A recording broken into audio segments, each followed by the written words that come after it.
অবশ্যই অবশ্যই আমি তোমাদেরকে পরীক্ষা করব, ভয় দিয়ে, ক্ষুধা দিয়ে, সম্পদের ঘাটতি দিয়ে, আতঙ্ক দিয়ে, প্রাণনাশ দিয়ে, ফল ফসলের হানি দিয়ে পরীক্ষা করবে। কিন্তু এই পরীক্ষায় যারা উত্তীর্ণ হবে, যারা সবর ইখতিয়ার করবে, ওয়াবাশশিরিস সাবিরিন, ধৈর্যশীলদের জন্যই হচ্ছে সুসংবাদ। আলহামদুলিল্লাহ পড়ে। তাহলে সম্মানিত সুধী, আমরা বুঝতে পারলাম এই পৃথিবীর ফিচার হচ্ছে এখানে বিপদ থাকবে, বিপদ ছাড়া কেউ থাকবে না। স্ট্রাগল থাকবে, কষ্ট থাকবে, ঝুঁকি থাকবে, রিস্ক থাকবে, এবং নানা ধরনের বিপদ আপদ দিয়ে আল্লাহ তাআলা আমাদেরকে পরীক্ষা করবেন। এটা মাস্ট, এটা আমাদের মাইন্ডসেটে নিয়ে নিতে হবে। মাইন্ডসেটে এটা ক্লিয়ার থাকতে হবে। চিরসুখ চিরশান্তি এই দুনিয়াতে মিলবে, কোথায় মিলবে তাহলে? এটা তাহলে বিপদ আসবেই, আপদ আসবেই, পরীক্ষা থাকবেই আমাদের জীবনে। তবে ইন্টারেস্টিংলি মজার বিষয় হচ্ছে পরীক্ষাটা এক একজনের এক এক রকম। পুরো পৃথিবীটা একটা পরীক্ষা ক্ষেত্র, কিন্তু কারো প্রশ্নপত্রের সাথে কারো প্রশ্নপত্রের কোনো মিল নাই। সুবহানাল্লাহ। আমার পরীক্ষা একরকম, আপনার পরীক্ষা আরেক রকম, ওই ভাইয়ের পরীক্ষা আরেক রকম, ওনারটা আরেক রকম। সবাই পরীক্ষার্থী, সবাই পরীক্ষার্থী, কিন্তু কারো প্রশ্নপত্রের সাথে কারো প্রশ্নপত্রের কোনো মিল নাই। কারোর জন্য পরীক্ষা হচ্ছে সে খুব অসুস্থ, প্রচন্ড অসুস্থতা, তার জন্য পরীক্ষা। ক্যান্সারের রোগী, দুরারোগ্য ব্যাধি, ডক্টর বলছে 4th স্টেজে চলে আসছে, কয়েক মাস বাঁচতে পারে, এটা তার জন্য পরীক্ষা। আবার কারো দেখবেন যে খুব একটা অসুস্থতা নাই, অসুস্থতার ঝামেলা নাই, কিন্তু তার দারিদ্রতা আছে, তার আর্থিক অনটন, এটা তার জন্য পরীক্ষা। আবার কারো দেখবেন অসুস্থতাও নাই, দারিদ্রতাও নাই, তার দাম্পত্য জীবনের সমস্যা আছে না নাই? অনেকের দেখবেন এগুলো কোনোটাই সমস্যা না, তার ছেলে কথা শোনে না, মাদকাসক্ত। আহা, মাদকাসক্ত, রিহ্যাবে পাঠায়, আবার আসে, আবার গাঁজা খাওয়া শুরু করে, আছে না নাই বলেন? দেখেন তার পরীক্ষাটা আবার আলাদা। অনেকের দেখবেন মেয়ে বাবার কথা শোনে না। আবার অনেকের দেখবেন যে ব্যবসায় সমস্যা, লসের পর লস, লাভ উঠাতে পারে না। তাহলে পরীক্ষা ছাড়া, বিপদ আপদ ছাড়া দুনিয়াতে কেউ নাই, কেউ নাই প্রিয় ভাইরা। এটা আমাদের মাথায় রাখতে হবে। পরীক্ষা আপনাকে দিতেই হবে, পরীক্ষা দিয়ে দিয়েই নিজেকে প্রমাণ করতে হবে। আর এক একজনের পরীক্ষাটা এক এক রকম, কারো পরীক্ষার সাথে কারো পরীক্ষার কোনো মিল থাকবে না। তো মাঝে মাঝে আমরা এটা ভুলে যাই। আল্লাহ তাআলা কালামে পাকে রিমাইন্ডার দিয়ে আমাদেরকে স্মরণ করিয়ে দিতে চান যে এই পৃথিবীতে আসলে তোমরা এসেছো পরীক্ষা দিতে। এটাই জীবনের বড় বাস্তবতা। আমাদের জীবনে যত হতাশা, আমাদের জীবন নিয়ে যত অভিযোগ, আমাদের মনে যত কষ্ট, আমাদের হৃদয়ের ভেতরে যত অস্থিরতা, তার মূলে হচ্ছে এই সমস্যা যে আমরা ভুলেই গেছি আমরা পরীক্ষা দিতে আসছি। এটা যদি ভুলে না যান, এটা যদি আপনার মাইন্ডসেটে থাকে যে পুরো জীবনটা একটা পরীক্ষা, তাহলে দেখবেন কোনো কিছু আপনাকে কাবু করতে পারবে না। আপনি হতাশ হবেন না, জীবন নিয়ে আর অভিযোগ থাকবে না, আপনি ভেঙে পড়বেন না, সব অভিযোগ হতাশা দূর হয়ে যাবে। তার মানে বুঝতে পারলাম পরীক্ষা আপনাকে দিতেই হবে। পরীক্ষা দেয়া ছাড়া এই পৃথিবী থেকে চলে যাওয়ার কোনো চান্স বা সুযোগ আমাদের কারো নেই। সূরাতুল আনকাবুতে আল্লাহ তাআলা এই কথাটা আরো চমৎকার ভাবে বলেছেন। আল্লাহ তাআলা ইরশাদ করছেন, আহাসিবান নাসু আইয়ুতরাকু আইয়াকুলু আমান্না ওয়া হুম লা ইফতানুন ওয়ালাকাদ ফাতান্নাল্লাযীনা মিন ক্বাবলিহিম ফালা ইয়া'লামান্নাল্লাহু আল্লাযীনা সাদাকু ওয়া লা ইয়া'লামান্নাল কাযিবিন। আল্লাহ বলেন, মানুষকে ভেবেছে সে শুধু বলবে আমি ঈমানদার আর তাকে আমি জান্নাতে ঢুকাই দিব? না, কখনো না, কোশ্চিন কালেও না। বরং পূর্ববর্তীকালে যারা পৃথিবীতে এসেছিল তাদেরকে আমি পরীক্ষায় নিয়েছি, পরীক্ষা করেছি, এবং তাকেও ঈমানের প্রশ্নে সে সত্যবাদী না মিথ্যাবাদী পরীক্ষা দিয়ে দিয়ে নিজেকে প্রমাণ করতে হবে। ঠিক কিনা বলেন? পরীক্ষা দিয়ে আপনাকে প্রমাণ করতে হবে। এবং এই পরীক্ষার ব্যাপারটা, এটা যে শুধু আমরা সাধারণ মানুষ আমাদের জীবনে দুঃখ বিপদ পরীক্ষা এমনটা না। এই পৃথিবীর সবচাইতে শ্রেষ্ঠ মানুষ যারা ছিলেন তাদেরকে আল্লাহ পরীক্ষা নিয়েছেন। বলেন তো এই পৃথিবীতে সবচাইতে শ্রেষ্ঠতম মানুষ কারা? সবচাইতে শ্রেষ্ঠ ভালো মানুষ কারা ছিল পৃথিবীতে? বলেন তো নবীরা। আওয়াজ করে বলেন তো কারা? বলেন তো নবীদের জীবনে পরীক্ষা ছিল কি ছিল না? হ্যাঁ ছিল। বেশি না কম? বিষ্ণু ইসলামকে জিজ্ঞাসা করা হলো, আইয়ুন নাসি আশাদ্দু বালাআন ইয়া রাসূলুল্লাহ, হে আল্লাহর রাসূল, এই পৃথিবীতে কাদের জীবনে পরীক্ষা বেশি? বিষ্ণু ইসলাম বললেন, আল আম্বিয়া, নবীদের জীবনে। আল আম্বিয়া সুম্মাল আমসাল ফাল আমসাল, সবচাইতে জীবনে পরীক্ষার সম্মুখীন সবচাইতে বেশি হয়েছেন নবীরা। তারপরে নবীদের পরবর্তী অবস্থান যাদের, সিদ্দিকিন যারা, সোহাদা যারা, সালিহিন যারা, আল্লাহওয়ালা যারা, তাদের জীবনে পরীক্ষা বেশি। ইউবতালার রাজুলু আলা হাসাবি দীনি, ব্যক্তির দিনদারি যত বেশি তার জীবনে আল্লাহর পরীক্ষাও তত বেশি। আপনি আল্লাহওয়ালা হবেন, আপনার জীবনে পরীক্ষাও অনেক বেশি। এজন্য ইমানদার হওয়া যেমনি মর্যাদার, ইমানদারের জীবনে পরীক্ষাও হবে অনেক বেশি। এবং পরীক্ষা যত বড়, খেয়াল রাখতে হবে, মন খারাপ করার কোনো সুযোগ নেই। পরীক্ষা যার জীবনে যত বড়, সেটাতে সফল হতে পারলে ওটার প্রতিদানও বড়। পরীক্ষা যত বড়, এটাতে সাকসেস হইতে পারলে এটার রিওয়ার্ডও তত বড়। বিষ্ণু ইসলাম বলেন, ইযামুল জাযাই মাআ ইযামিল বালা, বালা যত বড়, জাযাও তত বড়, প্রতিদানও তত বড়। কারণ নবীদের জীবনে যদি খেয়াল করেন, দেখবেন যেই নবীর জীবনে পরীক্ষা যত বেশি, সেই নবীর জীবনে সফলতাও তত বেশি। সাইয়েদনা ইব্রাহিম আলাইহিস সালামের কথাটা একটু খেয়াল করেন তো, বলেন তো, ওনার জীবনে পরীক্ষা কেমন ছিল, বেশি না কম? ওনার জীবনের পরীক্ষা থেকেই তো আমরা এই শব্দটা ব্যবহার করি, আমরা বলি অগ্নি পরীক্ষা। কি বলি? মানে আগুনে নিক্ষেপ করা হয়েছে সাইয়েদনা ইব্রাহিম আলাইহিস সালামকে, তাও স্বাভাবিকভাবে না, উলঙ্গ করে, ন্যাকেট করে, ওনাকে অপমানিত করবার জন্য ওনার গায়ের জামা কাপড় খুলে উলঙ্গ অবস্থায় আল্লাহর খলিল সাইয়েদনা ইব্রাহিম আলাইহিস সালামকে অগ্নিকুণ্ডে নিক্ষেপ করা হয়েছিল। এরকম এক্সপেরিয়েন্স এই অডিটোরিয়ামের ভেতরে আমাদের কখনো হয়েছে? তাইলে সাধারণ মানুষের জীবনের পরীক্ষা আর নবীদের জীবনের পরীক্ষার মধ্যে পার্থক্য আছে না নাই? ওই পরীক্ষায় উনি পাশ করে ফেললেন। 86 বছর পর্যন্ত আল্লাহর কাছে দোয়া করলেন, আল্লাহ আমাকে একটা নেককার সন্তান দাও। আল্লাহ সন্তান দেয় না। 86 বছর পরে আল্লাহ তাআলা সাইয়েদনা ইব্রাহিম আলাইহিস সালাম এবং হাজারের ঘরকে উজালা করে সন্তান দিলেন। সাইয়েদনা ইসমাঈল আলাইহিস সালাম পৃথিবীতে আসলেন কত বছর বয়সে? 86 বছর বয়সের এখানে কেউ আছেন? হ্যাঁ, আছি আমরা? কেউ নাই। 86 বছর বয়সে প্রথম সন্তান পেয়েছে। তাদের ঘরকে উজালা করে আল্লাহর নবী সাইয়েদনা ইসমাঈল আলাইহিস সালাম আসলেন। এবার আল্লাহ বললেন, যাও স্ত্রীকে আর এই কলিজার টুকরা সন্তানকে, থাকো তো প্যালেস্টাইনে, প্যালেস্টাইন থেকে ১,৫০০ কিলোমিটার দূর, দ্য ব্যারেন ল্যান্ড, ওই মক্কার ধুধুমরু প্রান্তরে রেখে আসো, যেখানে কেউ নাই, মানুষ নাই, গাছ নাই, পাখি নাই, পানি নাই, যাও রেখে আসো।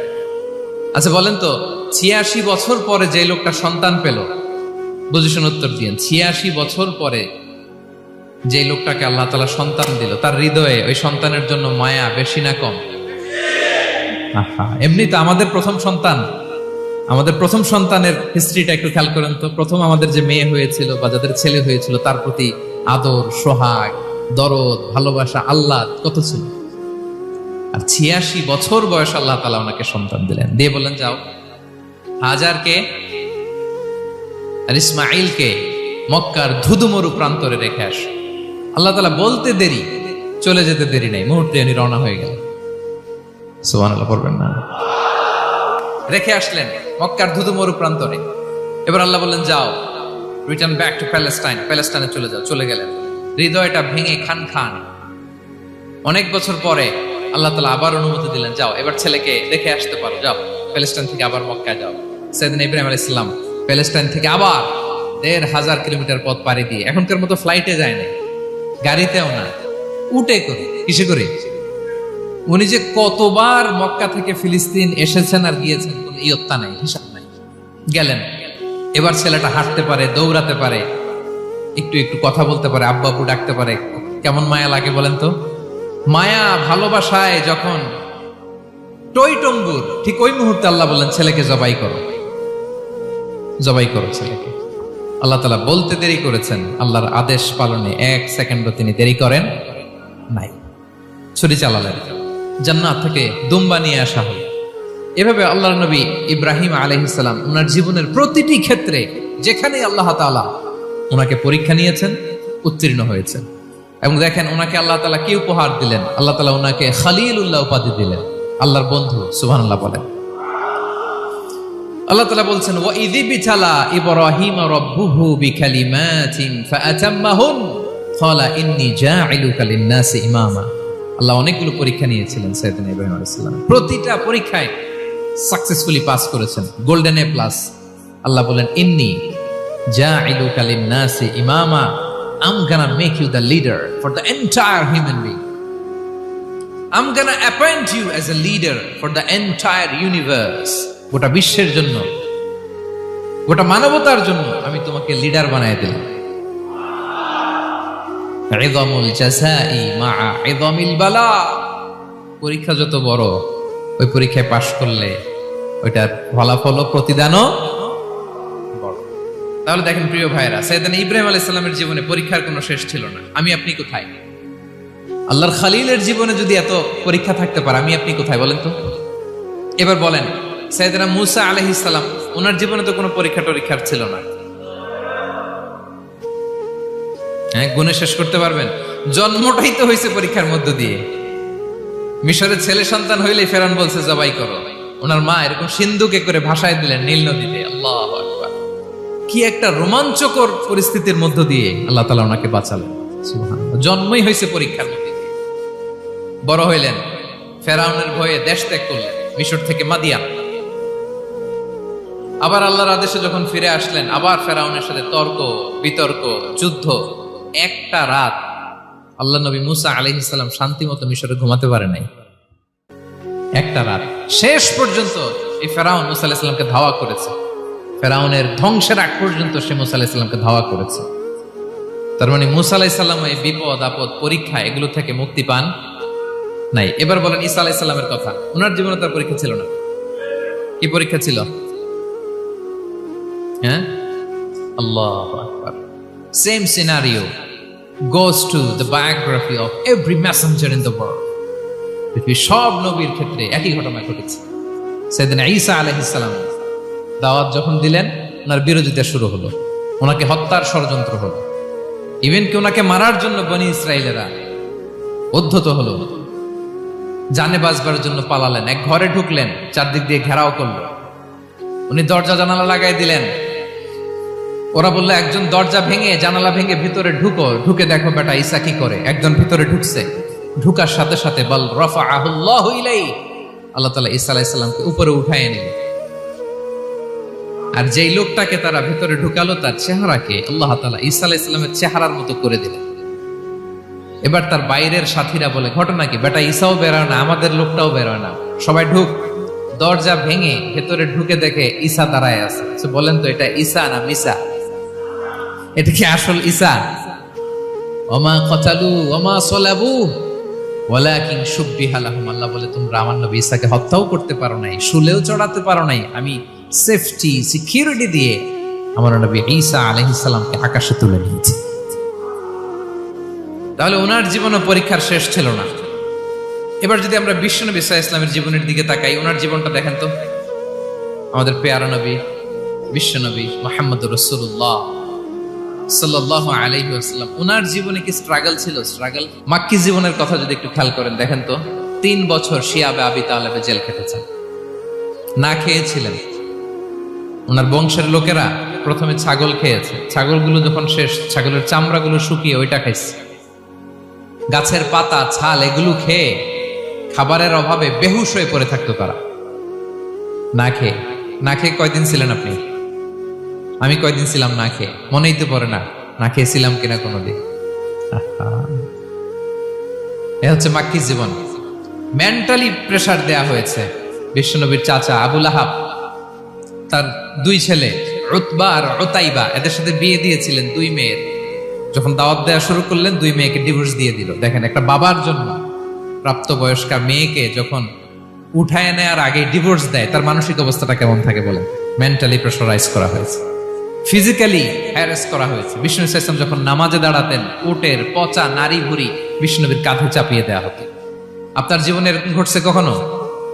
আপনি নামাজ পড়তেছেন, উটের পচা নারী ভুড়ি আপনার কাঁধে চাপিয়ে দেওয়া হয়েছে। কয়দিন হয়েছে এরকম?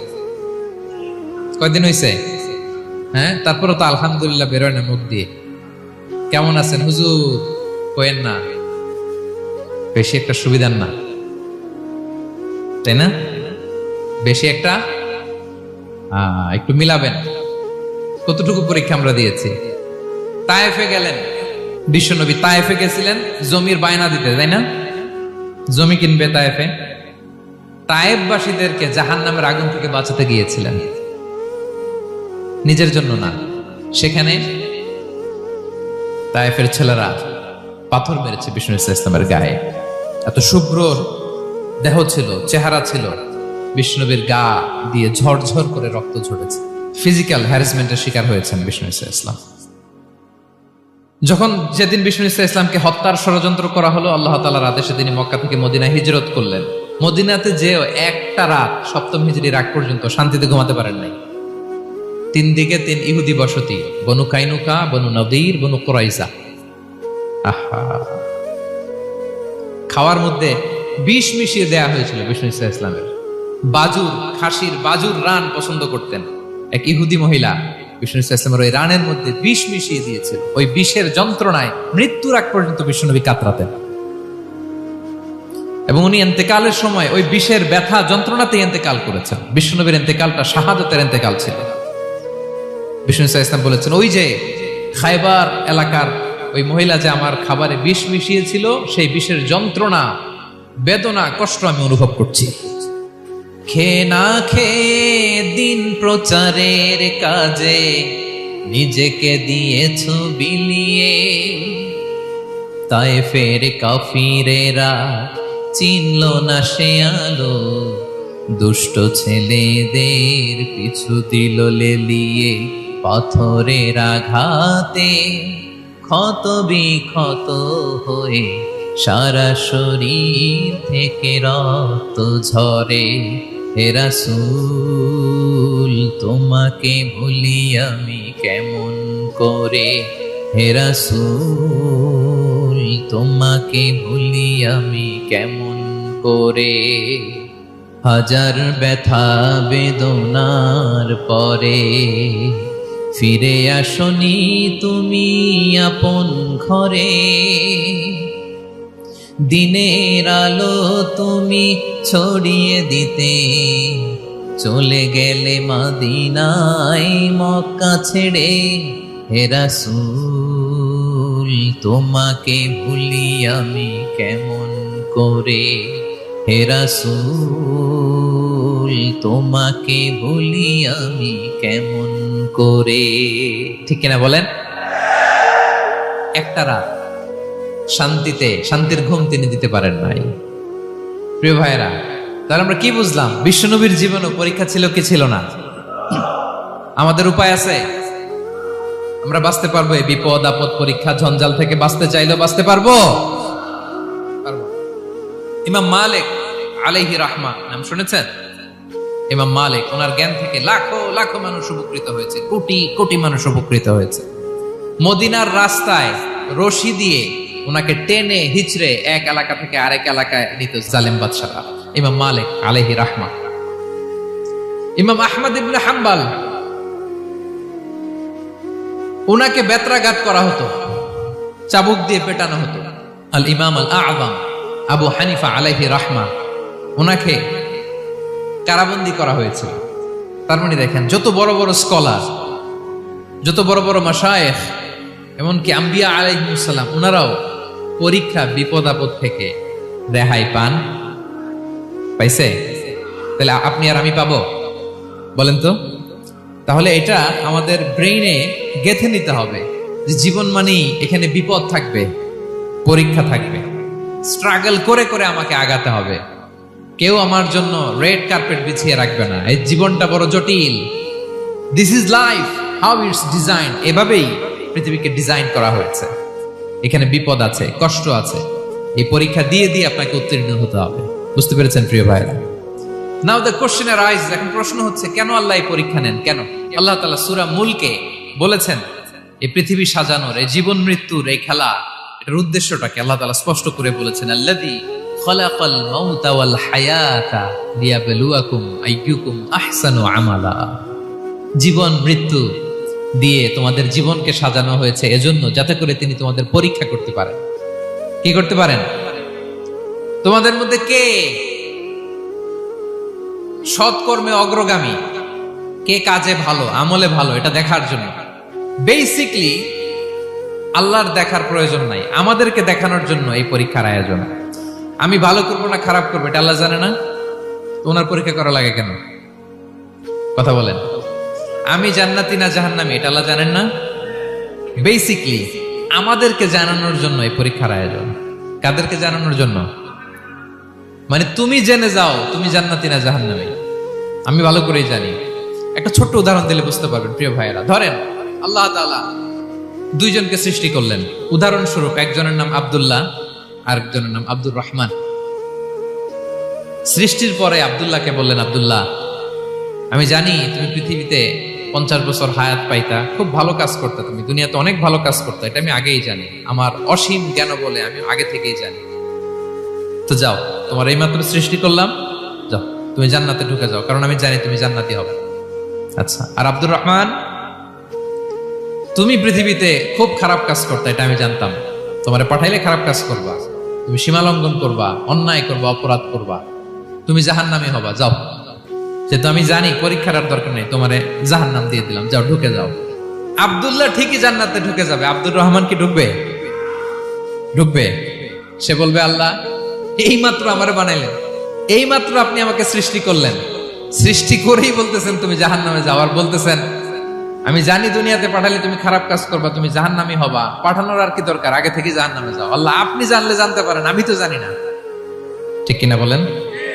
সে বলবে, না আল্লাহ আপনি ভুল বলতেছেন, এই দুনিয়াতে পাঠাইলে আমি খুব ভালো কাজ করতাম, আমি সীমা লঙ্ঘন করতাম না, নামাজ পড়তাম, রোজা রাখতাম, হজ করতাম, যাকাত দিতাম, সাদাকা করতাম, চ্যারিটি করতাম, জনকল্যাণকর সব ভালো কাজগুলো আল্লাহ আমি করতাম।